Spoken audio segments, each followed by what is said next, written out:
Hello everyone, Samurai2009 Burra here again. Welcome to part 2 of my Let's Play Camping Manager 2012 series. Last time out we got ourselves started off with our little campsite that we're going to make.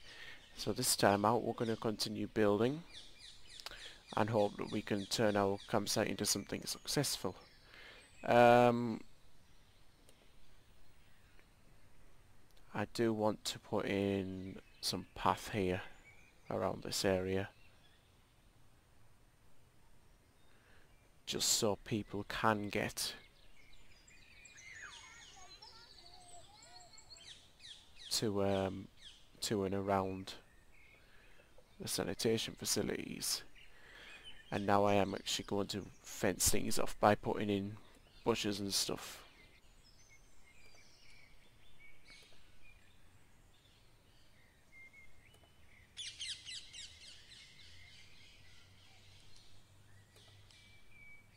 People are probably just going to completely ignore the boundaries, but that's because they're ignorant.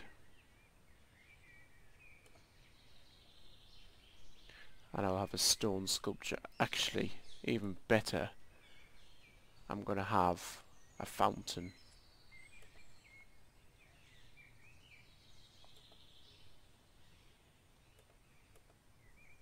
If I can.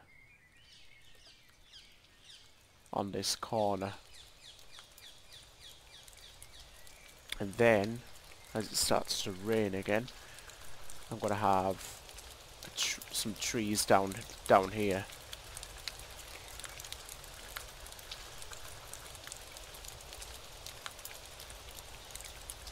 And I like making my park very beautiful, as you can tell. I'm going to have some flower pots along here.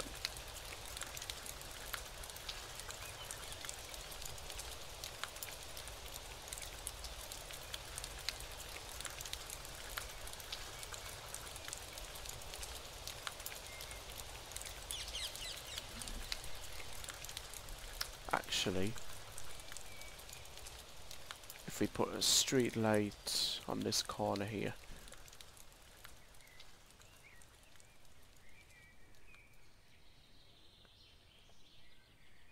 and we'll put some bushes along here.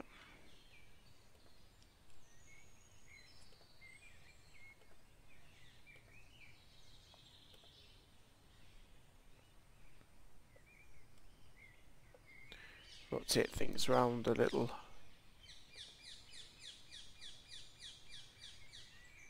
Just helps our cause a little for stopping people walking across like shortcuts and stuff, taking shortcuts or trying to.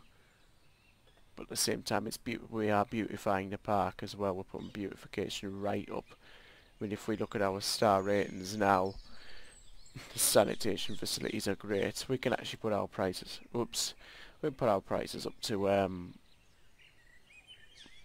right up to 9 a night now for these, 25 for these, 30 for these.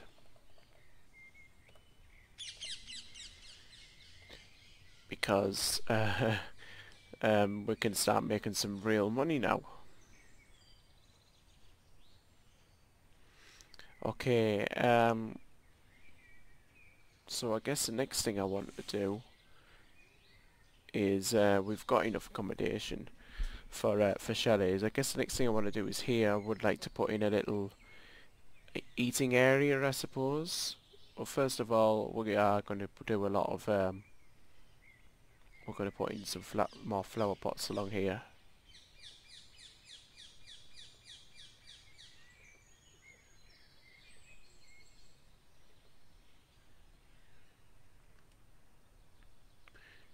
Just because it's better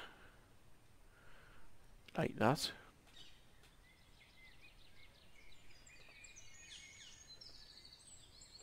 They don't have to be in a straight line, and that's what I love about this game, is you can do anything like this and it's completely fine. And I can actually get some ornamental trees,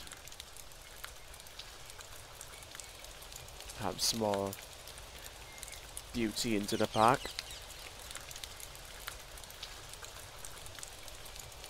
And I can get a hedge. I can try and put it in.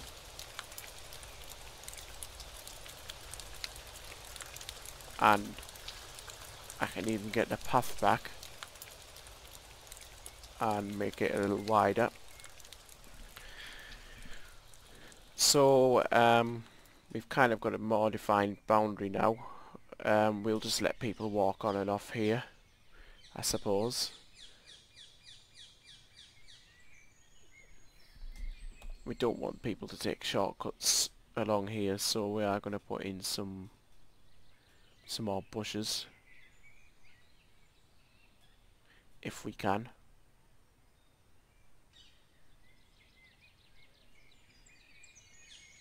No, well, not particularly in an area where we can get away with it. So yeah, that's exactly what I was just trying to stop. It's people doing that. That's ridiculous. Is there no fences we can sort of put up? Put in flower beds, I suppose.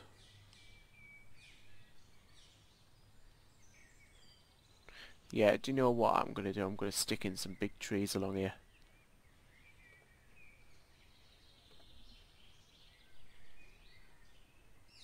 People think they might be able to get away with... Don't want that one there. People think they might be able to get away with cutting across there, but they can't. Not while I'm around anyway. Okay, we haven't actually got any more people here anymore, so we're in a little bit of trouble.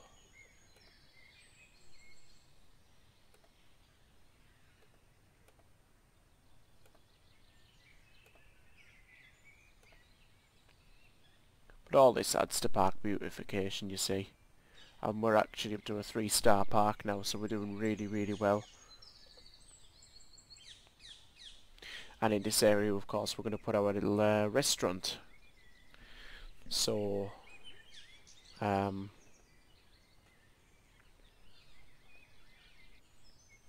going to have a sandwich kiosk.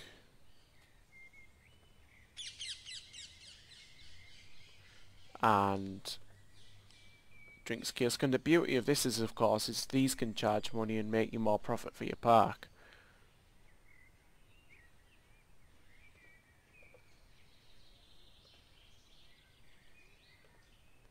Ice cream kiosk at the end. And a normal kiosk.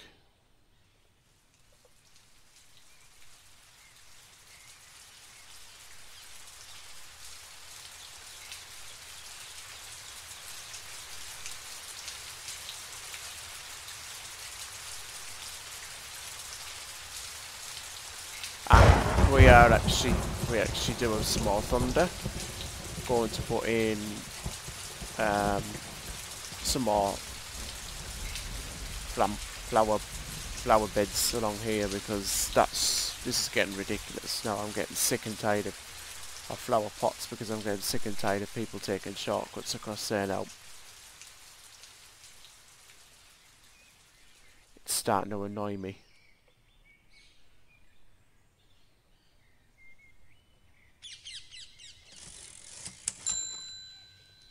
And as you can hear, we are making some more money.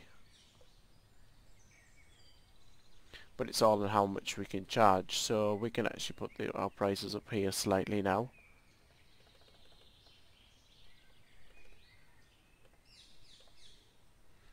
I always think if we can knock our prices up just a little bit, just to make some money. Yeah, £1.35 will do for that, and an ice cream. No, ice cream. Yeah, okay, that's pretty expensive, €1.70 for an ice cream, but it is a campsite. Okay, and along the back, I don't think we need to put anything there along the back. We could put in... A few little bushes, just to keep people from cutting across. And we have ourselves a nice little area there. And we actually do have some more visitors for our park, which is good. So our park is doing not too badly. But what we can do now to improve it in the last 5 minutes of part 2 is down here we can build ourselves a nice big tent area in this area of fir trees here, which is what I'm going to do. So the plan is to, we're going to, well, first thing we're going to do is get rid of that.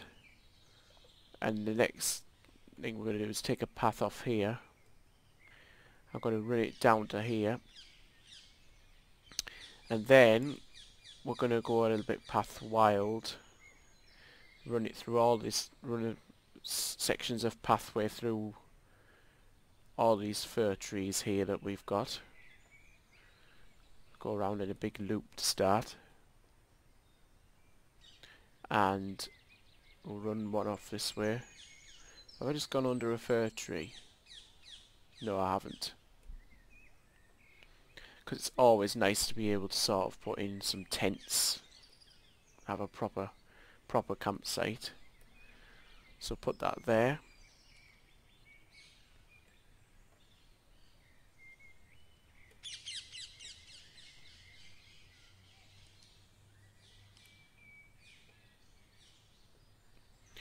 Okay. And so we've started off our paths. We've got our pathways, which is a good start. And now we just need to put in loads of tent plots, which don't cost much at all, but you don't get much rent off them either. So first things first, put one on there. We'll have ourselves one on here, one on here. Just like building a house in a estate.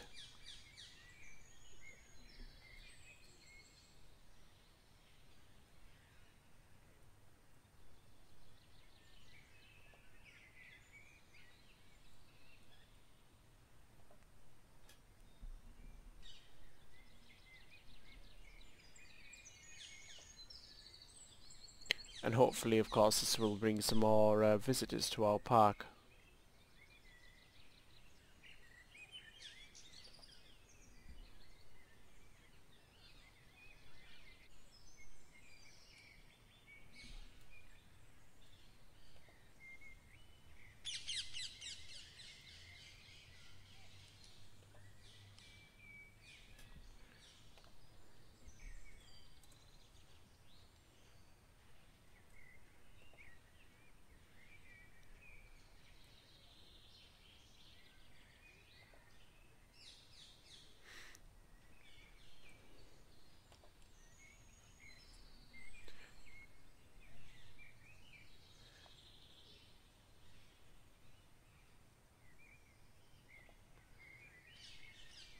And we can put a little sanitation area in the middle as well, of course, which is always an advantage.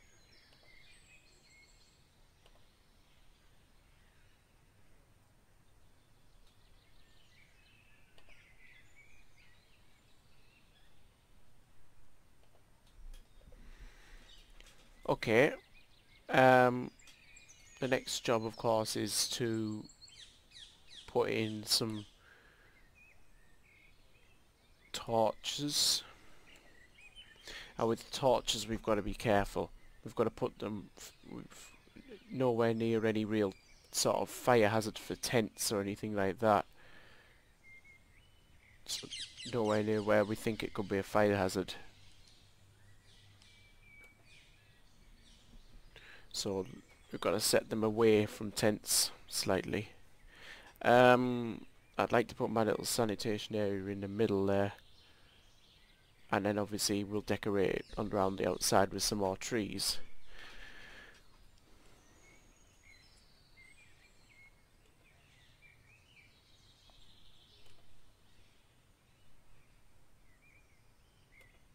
It's good to have them on corners and junctions as well if we can manage it, because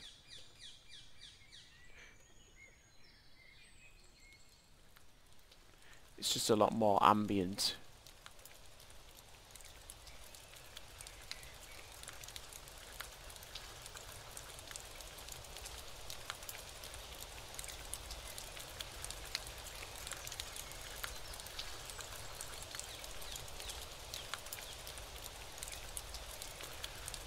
put one in here if we can manage it. No, it's not going to have it. See, we have a tent set up, so we do actually have some more people in our park.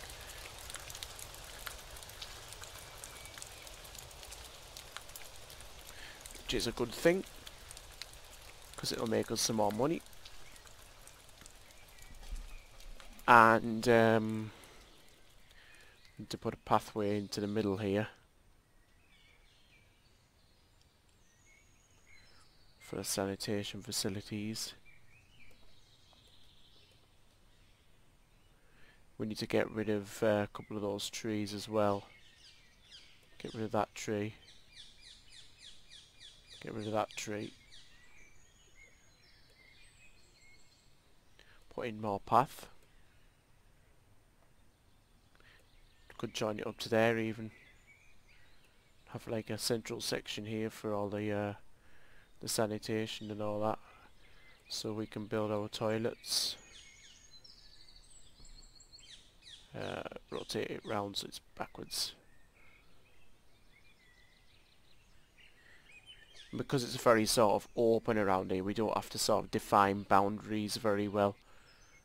We can just have it very loose and very freestyle sort of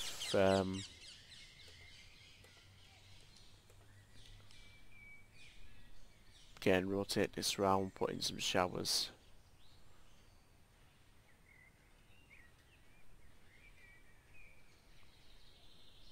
Anywhere it'll sort of fit.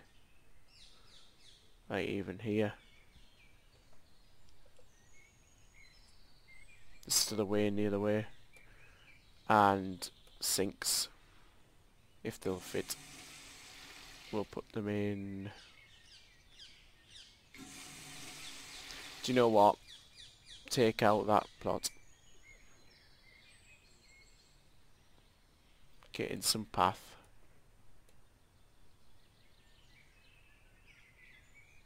And put in some sinks there. And finally, just to finish that, we'll put in I usually put in a street light or two, just where the sanitation areas are, just so people can see what they're doing a little bit better. Makes sense. And we actually have a 4-star park now, guys, so that's a nice way to finish off part 2 by putting up our prices again and making yet more money. But yeah, so once again, thanks for watching, and join me over in part 3.